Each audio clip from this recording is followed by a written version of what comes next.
So ఇప్పుడు బీస్‌ని మనం న్యాచురల్‌గా ఫార్మింగ్ చేయాలంటే నిమ్మ తోట అవసరం అంటారు. నిమ్మ తోటలో మనం బీస్ పెడుతున్నాం. ఓకే. అంటే ప్రతి పూతకి ప్రతి కాతకి కూడా మనకి పరపరాగ సంపర్కం అనేది అవసరం.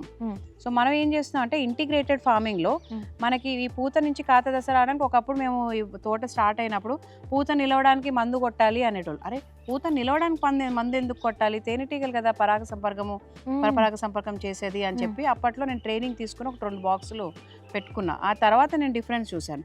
అవి ఉన్నప్పుడు మనకి ఇప్పుడు రాక్ బీస్ అంటాం, అవి తర్వాత సెరెనా ఇండికా బీసు, అలాగే పుట్టజాతివి ఫ్లారియా, ఇలా 4-5 రకాల bees and evening nocturnal bees, మళ్ళీ మైనింగ్ బీస్, ఇవన్నీ కూడా చాలా అట్రాక్ట్ అవుతున్నాయి. ఓ మై గాడ్, ఇన్ని రకాల బీస్ 20,000 రకాల తేనెటీగల్లో మనకు ఓన్లీ తేనె కలెక్ట్ చేసేది 5 మాత్రమే. ఓకే. సో అలాంటివి ఎన్నో రకాలు, అంటే పుట్ట ఇలా తోడి భూమి లోపల ఉంటాయి, కొన్ని చెక్కలు కొమ్మల మీద హోల్స్ చేసుకుని వెళ్ళే కొన్ని ఉంటాయి, కొన్ని 4 గంటలు ఈవినింగ్ వస్తాయి, కొన్ని ఎర్లీ మార్నింగ్ స్టార్ట్ అవుతాయి కూరగాయల్లో.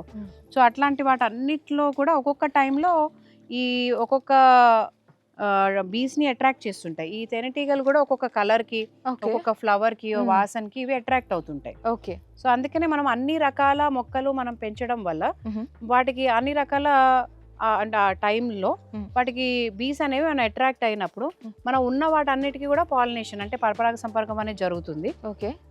అట్లానే మనకి ఈల్డ్ అనేది బాగా పెరుగుతుంది. అలాగే మనం సీజన్ వైజ్ మనం హనీ కూడా కలెక్ట్ చేసుకుంటాం.